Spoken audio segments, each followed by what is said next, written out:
an eternal city, legends and legions. The Colosseum stands as a testament to Roman power. It was a place of spectacle where gladiators fought and emperors entertained the masses. Rome's story is not just of emperors and arenas, but of law, war and enduring legends. The Roman army, disciplined and relentless, forged an empire. This is the story of their rise and their fall, a journey through centuries of power, intrigue, and ultimately a legacy that shaped the world.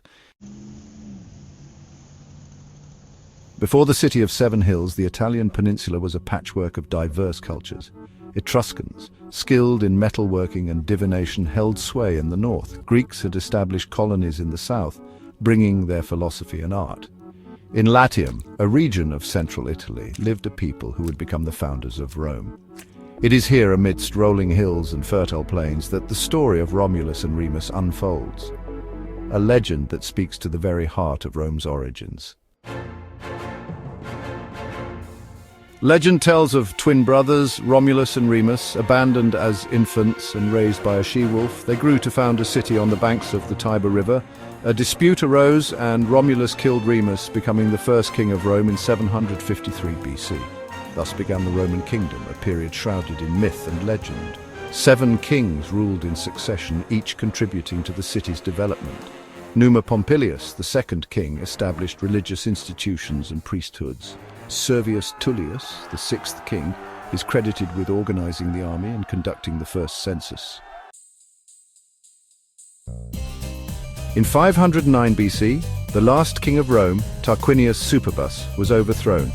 The Romans, weary of tyrannical rule, established a republic, a government where power rested with the people, or at least the wealthy landowners among them. The Senate, a council of elders, became a powerful force in Roman politics. This period saw the expansion of Roman power throughout the Italian peninsula. Rome's legions, known for their discipline and effectiveness, conquered neighboring tribes and cities. However, internal tensions simmered. Social unrest grew as the gap between the wealthy patricians and the common plebeians widened. Section 5, crossing the Rubicon from Republic to Empire. By the 1st century BC, the Roman Republic faced a crisis. The once mighty Republic, known for its democratic principles and military prowess, was now struggling to maintain control.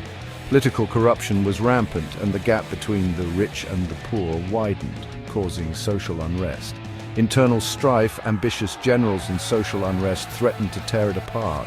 The Senate, which was supposed to be the stabilizing force, was often paralyzed by infighting and power struggles.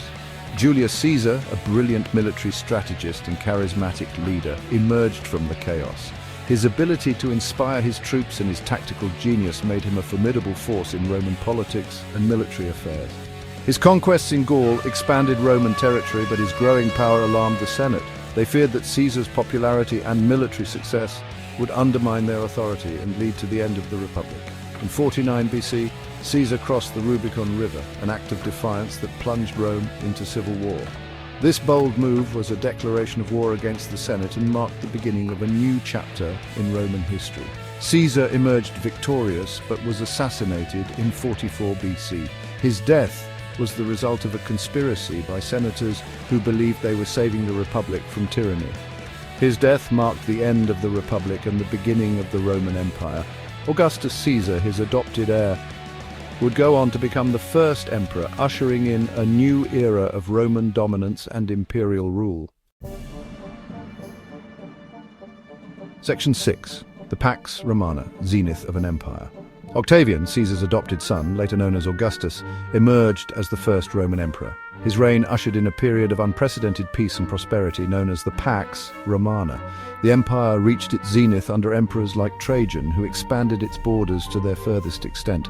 Roman law, engineering, and culture flourished. Massive building projects like aqueducts, roads, and amphitheaters transformed the empire. This was a golden age for Rome, a time of stability and cultural achievement.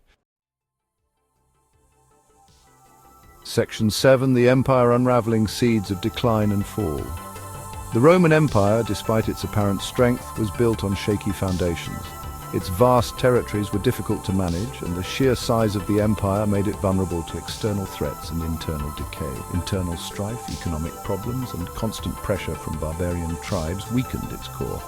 The empire's resources were stretched thin, and its military was often overextended, struggling to defend its borders. Corruption and inefficiency plagued the government. Officials were more interested in personal gain than in the welfare of the state, leading to widespread disillusionment among the populace. Emperors rose and fell in quick succession, often assassinated or deposed. This political instability further eroded the empire's ability to respond effectively to crises. In the 3rd century AD, the empire faced a series of crises that nearly brought it to its knees. These included economic collapse, plagues and invasions, which compounded the existing problems and pushed the empire to the brink. The Western Roman Empire, weakened by internal divisions and external pressures, finally crumbled in 476 AD when the last emperor, Romulus or Augustulus, was deposed by a barbarian general. This marked the end of an era and the beginning of the Middle Ages in Europe. Section 8: Rome's enduring legacy echoes in the modern world. The fall of Rome was not the end of its story. Instead, it marked the beginning of a new chapter, where the echoes of its grandeur continue to resonate through time. Rome's legacy lived on, its influence deeply embedded in Western civilization. From the grand arches and columns that adorn our buildings, to the coins and artifacts that tell tales of a bygone era, Rome's presence is unmistakable. Roman law became the foundation of legal systems across Europe. The principles of justice, codified in ancient texts, continue to guide modern legal frameworks, ensuring fairness and equity. Latin, the language of the Romans, evolved into Romance languages like French, Spanish, and Italian. These languages, spoken by millions today, are a living testament to Rome's linguistic heritage. Roman architecture, with its arches, domes, and columns, inspired builders for centuries. The grandeur and elegance of Roman design can be seen in countless structures around the world, from cathedrals to government buildings. The ideas of democracy and republic, though imperfectly realized in Rome itself, provided a model for future generations seeking to build just and equitable societies. These concepts have been the bedrock of modern democratic institutions. Rome may have fallen, but its impact on the world is undeniable, a testament to the enduring power of its culture and its legacy. From language and law to architecture and governance, the echoes of Rome continue to shape our modern world.